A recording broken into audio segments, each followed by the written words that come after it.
북한군 포로, 대한민국으로 올 수 있다. 바로 우크라이나가 처음으로 밝혔다는 입장입니다. 러시아 우크라이나 전쟁에 파병된 북한군 병사 인터뷰가 공개됐죠. 처음 붙잡혔을 때보다 건강을 되찾은 모습 볼 수 있었는데 목소리 듣고 이야기 이어나가겠습니다. 먼저 앞장선 날들이 모두 희생됐습니다. 마귀무익이라고 합니까? 어떤 거? 나 말고 5명이 있던 상태에서 5명이 먹당 다 희생됐습니다. 우리 인민군단에서 포로는 균질이 나갔습니다. 손에 이렇게 칭칭 붕대가 안고 있었던 것 같은데. 그건 뭐 그래서가 아니고 다른 일이 있을까봐 그랬던 것 같습니다. 혹시나 저기 안 좋은 마음 먹을까봐. 네. 지금은 이제 그런 생각 안 하죠. 앞서 보신 리모 병사는 포로는 변절이 나갔다라고 이야기했고요. 그 뒤에 병사는 잡혔을 때 혹시나 본인이 다른 나쁜 생각을 할까 봐 손을 칭칭 감아놨다. 굉장히 처절한 그런 모습입니다. 모두 앳된 20대인데 무슨 전쟁인지도 모르고 파병이 됐습니다. 이들의 소원, 부모님을 만나는 거였습니다. 부모님들이 못 견디고 내 집에 한 번도 못 가봤습니다. 군사복무에는. 어떻게 좀 마음이 어느 한쪽으로 좀 정해진 게 있습니까? 80%는 결심을 했습니다. 무슨 난민 신청돼가지고 대한민국에 갈 생각입니다. 어머님이 지금까지 몇 년 동안 못 봅니까? 올해까지 4년째 대한민국 가는 거에 대해서는 또 어떻게 생각해 보셨나요? 고향으로 가지 못할 경우에는 그것도 생각이 부모님 심정으로서요. 이제 아들이 어디서 살든 행복하게 지내면 부모님들도 만족해 하시겠지만 부모님들 소식도 모르고 이렇게 나만 행복해가지고는 또 마음에 걸리고. 참 뭐 비교할 수 없을 수도 있겠습니다만은 여기 계신 분들 다 군대도 다녀오셨고 하니까 또 저 군대 시절에 저 20대 초반에 어렸던 그 모습, 저 어린 병사들이 부모님을 그리워하면서 얼마나 좀 절박한 마음을 가졌을까 싶기도 한데, 저 어린 병사들을 전장에 몰아놓고 북한 김정은 위원장은 오히려 격려 메시지를 그것도 다른 병사들의 입을 통해서 전달했습니다. 수많은 격투 병인들과 진정한 선후에 정부의 심오한 감정을 느끼는 병들은 영만리 멀리에서 정부의 명령에 충실하기 위하여 강고한 전투 투하로 이어가고 있는 동무들의 헌신거로에 대하여 무슨 말로 격려하고 감사를 드려야 할지 모르겠다. 구자영 부장님, 네. 국가 지도자로서 자격이 있는 걸까요? 글쎄요. 이 북한 그 김정은 정권을 이 정상적인 정부라고 해야 될지 굉장히 좀 난감한 상황입니다. 왜냐하면 실체가 없는 것은 아니고 북한이라는 2천만 이 우리 동포들을 지금 지배하고 있는 그 집단이긴 한데 국제사회에서 공식적인 정부로 떳떳한 국가로서 인정을 못 받고 있지 않습니까? 그 이유 중에 하나가 인권과 민주주의가 없다라는 것 때문에 그렇습니다.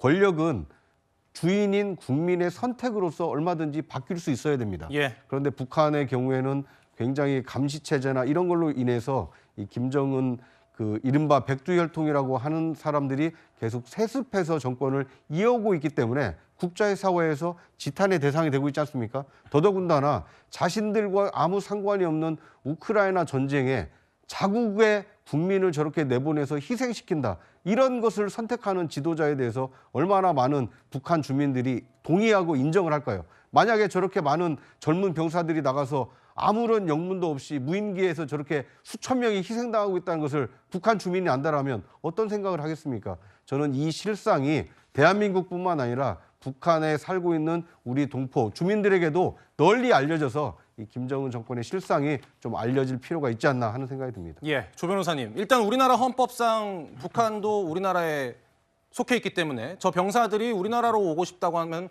법적으로는 아무 문제가 없는 거죠. 좀 따져봐야 될 문제도 있을 것 같은데요. 그래요? 국제법이라든가 제네바 협약에 따르면 그 전시에서 발생한 포로의 경우에는 교전 당사국에 송환하는 것이 원칙입니다. 그렇다고 한다면 지금 우리나라가 교전 당사국의 지위에는 있지 않지 않습니까? 이 전쟁 자체는 우크라이나와 러시아 간의 전쟁이라고 할 수 있고 교전 당사국에 우리나라는 포함되어 있지 않기 때문에 국제법에 따른다면 우리나라로 송환하는 것 자체가 조금 무리일 수 있긴 한데 방금 말씀하신 것처럼 북한도 우리나라 국민이라고 여겨진다면 보통 우리가 탈북민이라고 표현하죠.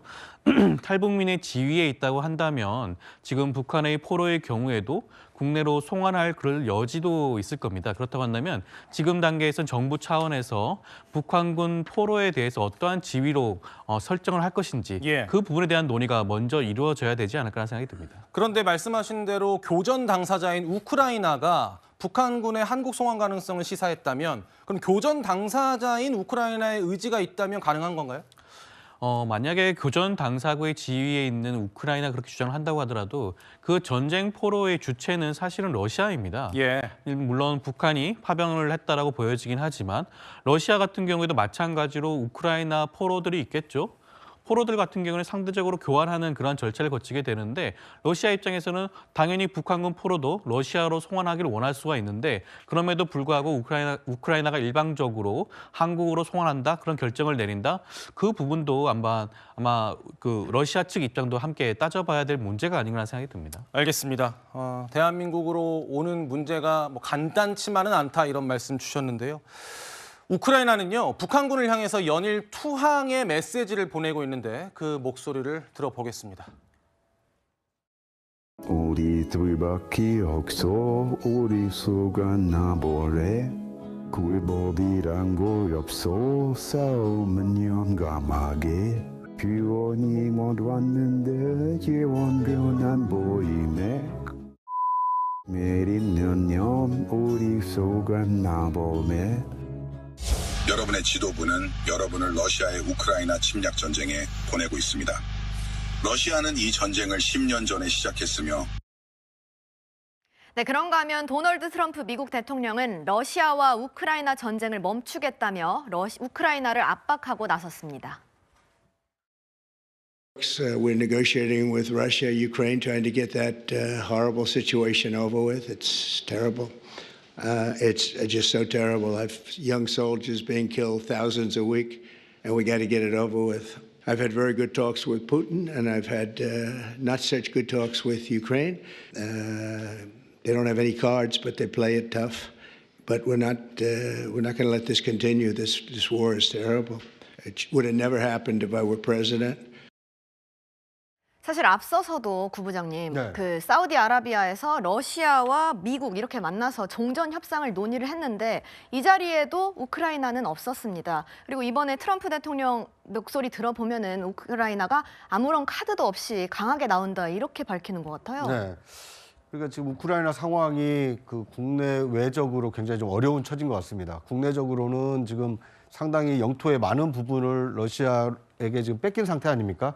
그런데 휴전 협상이 시작이 됐음에도 불구하고 자신들의 입장을 개진할 수 없는 상황에서 어떻게 보면 러시아와 미국 그리고 중재하고 있는 사우디 3국 간에 만약 휴전 협상이 타결이 된다라면 우크라이나로서는 국제사회의 압력은 느낄 수밖에 없지만 그것을 좀 굴욕적으로 받아들일 수밖에 없는 굉장히 어려운 상황이 아닌가 싶습니다. 저는 우크라이나의 처지가 충분히 이해가 되면서도 과거 우리나라도 과거 그런 경험이 있지 않습니까? 예. 일제로부터 해방이 되면서 광복이 됐지만 우리가 분단되는 아픔을 국제 질서에서 강대국들의 어떤 입장에 의해서 우리가 분단되는 아픔을 겪었고 또 6.25 전쟁을 휴전하는 데에 있어서도 우리나라가 배제가 되고 중국과 미국 그리고 이 다른 유엔국이 합의해서 휴전 협정에 이제 조인이 되는 상황이 있었는데 그만큼 이 국제 질서는 약소국의 국민, 약소국의 국익을 지켜주지 않는다라는 것을 이번 우크라이나 휴전 협상이 협정 과정이 여실히 보여주고 있지 않나 하는 생각이 듭니다. 네, 그런데 이 트럼프 대통령이 원하는 것은 따로 있는 것 같습니다. 바로 우크라이나에 매장된 히토류인데요. 젤렌스키 대통령은 미국과 광물 합의안 초안을 작성 중이다라고 얘기를 했네요, 김 대변인님. 네, 맞습니다. 저도 우크라이나에 이렇게 히토류가 많은지 몰랐는데요. 보니까 이제 협정 초안에 그 규모가 5천억 달러, 우리 돈으로 719조 원이 넘는다고 하더라고요. 엄청난 건데 예. 사실 이 부분에 대해서 미국이 이거를 뭔가 본인들이 자원을 개발하고 싶은데 이걸 한다면 우크라이나 입장에서 뭔가 본인들의 득이 있어야 되잖아요. 그 득이 뭐냐면 안전 보장, 그다음에 이거에 대한 일정 부분 투자인데 구체적으로 그런 논의는 잘 안 되는 것 같아요. 그리고 이제 미국 트럼프 입장에서는 어떠냐면 이분이 이제 비즈니스를 했기 때문에 뭔가 주고받는 게 있어야 된다는 거 아닙니까? 그리고 네. 무엇보다도 지금 일정 부분 우크라이나를 압박하는 형세가 뭐냐면 러시아로 하여금 뭔가 이 협상에 적극적으로 임해라 그런 측이고, 또 하나 덧붙인다면 왜 트럼프가 러시아에 이렇게 우호적일까? 그거는 미국이 생각하는 가장 가상의 적이라고 하는 거는 중국입니다. 그래서 중국을 견제하고 봉쇄하기 위해서는 러시아와의 싸움이 있으면 안 되거든요. 그런 넓은 큰 틀에서의 어떤 사고를 하는 변도 있다는 점을 말씀드립니다. 네, 이 광물 합의안을 놓고는 우크라이나와 미국이 입장 차이가 있지만 우크라이나 입장에서는 안보를 위해서 울며 겨자 먹기로 동의할 수밖에 없다라는 얘기도 나옵니다. 근데 박 부대변인님, 네. 이렇게 되다 보면은 우크라이나 없는 러우 전쟁 종전 협정이 이뤄질 수도 있겠어요? 네.